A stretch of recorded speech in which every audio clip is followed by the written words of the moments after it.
I'm Aubrey O'Leary. I'm a member of our Lightning Energy team at Lightning eMotors. Today, I'm excited to present the enhanced user interface of our fleet management tool called Lightning Insights. This intuitive tool simplifies the management of your Lightning electric vehicles and chargers. Unlike traditional internal combustion engine vehicles, electric vehicles generate a wealth of data. At Lightning, we process approximately 250 live data points, making this information accessible to both drivers and fleet operators through Lightning Insights.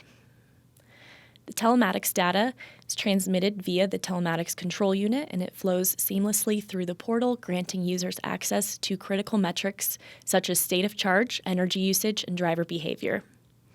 By integrating your chargers with Lightning Insights, you can unlock features like real-time data, remote charging, and load management. Today, we'll guide you through the portal, providing an overview and demonstrating practical applications to optimize your fleet's performance. Existing customers will notice improvements in design and functionality while maintaining the integrity of their data. Now, I'll pass the mic to Alex Morgan from our Synop team for a quick walkthrough of our Lightning Energy dashboard. Hello, Lightning Insight users. Today, I'll be demoing some of the features and functionality available in the new UI coming soon. To start, I've logged in and I'm looking at the dashboard. The dashboard has two views, an energy view as well as a vehicle view. Starting with the energy view, there are a few important metrics found at the top of the page. These include charger count, total transaction, as well as any faults that may have occurred. Below that is a charger summary and connector summary graph designed to help you quickly assess your charging operations and diagnose any issues you might have. Under that is a charger activity table. This displays a few metrics relevant to individual chargers. This table is downloadable and can be exported. The entire energy view of the dashboard can be sorted and filtered by organization, site, as well as time window. The energy dashboard allows us to explore a fleet's charging infrastructure.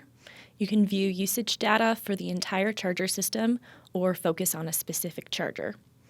And understanding usage data is crucial for estimating expenses and identifying potential faults promptly.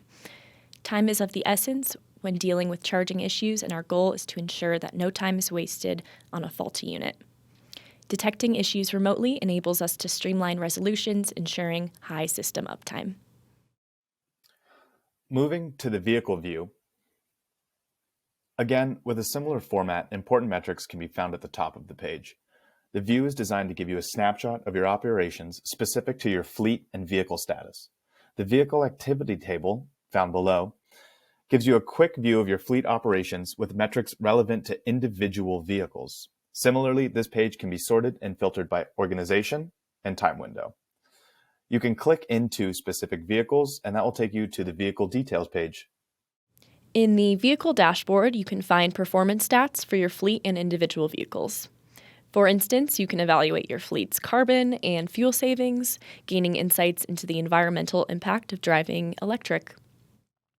The dashboard presents combined and individual vehicle efficiency data, a vital metric for understanding range and factors affecting it. For fleets with longer routes and minimal dwell times, efficiency is a top priority, and careful attention to maximize it is essential. One other thing important in the overview is to navigate to the top right and click into settings, where you'll find a few things that happen behind the scenes but are important to point out, including a list of organizations, child organizations that you can sign into, your list of active users, locations of interest, as well as alerts. Alerts can be configured by creating new alert and going through the steps to establish which alerts you would like to receive and for which assets.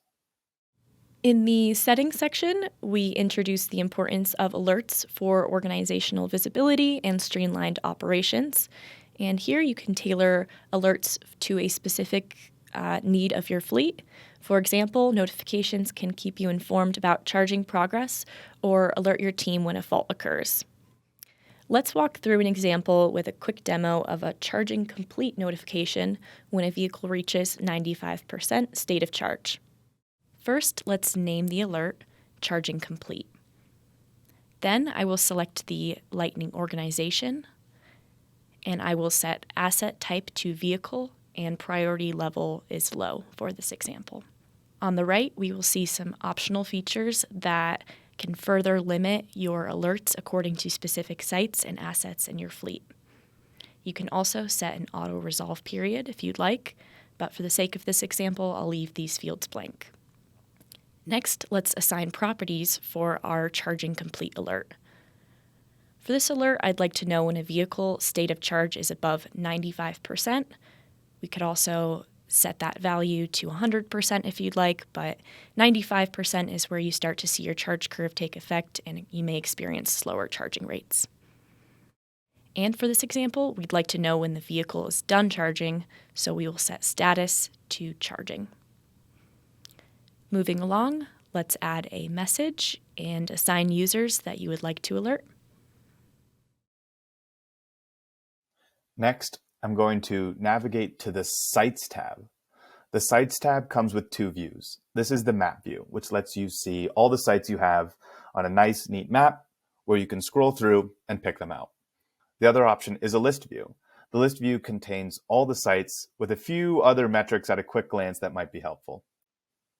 I'm now going to click into a specific site. This is the site details page. Included in this page is a list of chargers at the location, a site status tile, a site utilization graph showing energy usage, and a few other tables down at the bottom. Two important tables are the transaction history, which shows historical charge sessions at this site, as well as a fault table with a historical record of faults that have occurred at this location. Both the transaction history and the fault table have another layer of detail that you can click into to gain more information about specific instances. Here's a charging session that lasted 2 hours and 17 minutes with a few other metrics and some details about it. At the bottom is the site data with relevant information specific to this location, including charger count, site limit, and the name of the organization. Moving on to the Sites feature, we'll discuss load management, a tool that optimizes the kilowatt output of a combined system of chargers based on the number of chargers in operation. So using an example at Lightning eMotors, I will demonstrate how load management dynamically balances load, ensuring efficient charge rates. So in the employee chargers lot in the Lightning organization, each breaker can provide 10 kilowatts, but the total system maxes out around 33 kilowatts. Without load management, we would experience perpetually low charge rates around 3 kilowatts in anticipation of all chargers being used at the same time.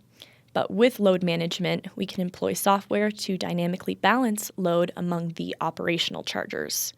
This will allow greater charge rates as the number of operational chargers decreases. So this is ideal for fleets that experience infrequent dwell periods and unpredictable schedules. And I will walk you through what that looks like on the platform here in the Lightning Southeast lot employee chargers. To implement load management, first select the Configure Site toggle on the Sites page. Set your site limit to the total load of the panel providing power for your chargers. Then enable energy management. Now your chargers will adhere to the site limit, dynamically balancing load. Next, let's go over scheduling site events. Scheduling an event limits the system's output at a specified time or frequency. And managing your output is useful for saving money on your electricity bill, as you can derate chargers during high-cost times. Let's walk through a site event next. In this demonstration, I'll show you how we can set up a daily site event to evade peak energy consumption. Let's begin by selecting a new site event on the Sites tab. Next, let's establish a max power import, which tells the system of chargers to scale back to the assigned rate. So in this instance, we'll cap the max power import at 15 kilowatts, which is about half of our site limit for the South Lot employee chargers. The frequency for this limitation will be set to daily, while you have the flexibility to adjust the start and end times as needed. For the purpose of this example, we will change this to an arbitrary date So I will select November 30th. Following that, I'll specify the time frame where we may experience peak rates. For this example, I'll set that time frame between 12 p.m. and 6 p.m. when rates are especially high. And then select Save, and you have set up your first site event. From the chargers list on the right, you can click into a specific charger, which will take you to the charger-specific details page. This page has a similar format and shows you relevant information about a singular specific charger. The transaction history and fault tables still live here as well. Navigating to the charger detail page, we can explore specific chargers in more detail, understanding usage data, assessing status, and investigating faults. I'd like to highlight the charger scheduling functionality, which allows you to control the timing of a charger session. And this feature is particularly useful for taking advantage of off-peak rates and preparing vehicles for cold climates. So let's walk through an example of a charger session. To begin, select New Charging Session. Then, start by choosing the vehicle you intend to charge. Next, selecting the specific charger you wish to use and the correct connector. Afterward, set the target vehicle state of charge, which represents the cutoff point for your charging session, and proceed to fill out the scheduling information following a similar format to the example provided earlier. And this includes specifying the start and end times, as well as any other relevant details for your charging session.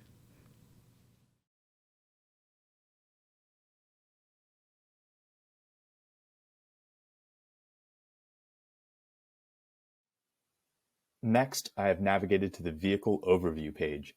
This page also has two views, a map view as well as a list view. I can click into a specific vehicle to learn more about its operations. Here, I'm going to select Porterville 8115. On this page, I can see the instantaneous status of my vehicle with a timestamp, as well as a few metrics at the top. Energy use by system offers insights into your efficiency value. Extended idling directs less energy to the motor, leading to a greater proportion of the vehicle's energy going to the battery management system and the DC to DC converter, which supports the 12-volt battery systems. Additionally, HVAC can become a significant energy consumer. So, for example, on warmer days with AC usage, you'll see more allocation towards HVAC systems. This page also includes a daily graph showing state of charge, speed, and temperature. At the bottom is a historical record of completed trips this vehicle has done. This table can be adjusted for time window as well as exported for further use. Within a specific trip, I can click into a trip ID to learn more about a specific trip this vehicle took. Within this trip, I can see the start and end point, energy used, as well as total time that this trip took. Additionally, analyzing routes allows an opportunity to optimize efficiency. Routes characterized by low elevation and speed gains and frequent stops will yield higher trip efficiency scores, minimizing range impact. Lastly, the Trips Notes section enables the storage of trip-related notes for future reference. Another page that might be new to some of you is the Chargers Overview page. This is one of the top menu options. This is what I like to call the God view or parent view. This lets you see all your chargers regardless of site. It gives you charger status and connector status. The charger table found below can give you the charger status, its location, and if it's outputting any power during a live charging session. Here I can see there are a few putting out 16 kilowatts and 13 kilowatts. I can click into these to get to the charger page as well. This entire page can be sorted by organization as well as site.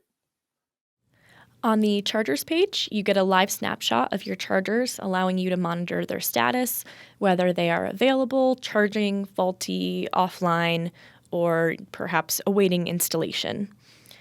This page is invaluable for remotely verifying charging sessions, ensuring they align with expectations even when running routes throughout the day.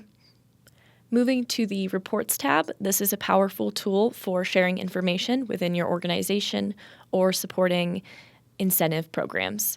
We'll explore vehicle, charger, and trip reports for sites, organizations, or specific time windows. Let's walk through how to set up a report. Here, I'll demonstrate how to generate a vehicle report for one of our customers, Porterville. First, we're going to select Vehicle Activity, then choose Porterville as our organization. And if you have sites configured in Insights, you can further tailor your report by specifying particular sites. For this example, I'm going to leave this blank, knowing that Porterville doesn't have any sites configured. Next, let's input our desired start and end dates and proceed by clicking View Report. Upon doing so, you will find a comprehensive overview of various metrics, and these metrics are summarized for each vehicle, and the entire report can easily be exported for your convenience. From real-time vehicle data to charging status and driver behavior, Lightning Insights places critical information at your fingertips to empower our customers to take control of their fleet's performance. And with new features like reporting, notifications, and charger scheduling, users gain greater control over fleet operations. And that's it for this demo. There's a bunch of other details and functionality and features that are available in the platform. Please explore, get used to it, and if you have any questions, reach out to your representative, and we're happy to assist and help in any way. Thank you.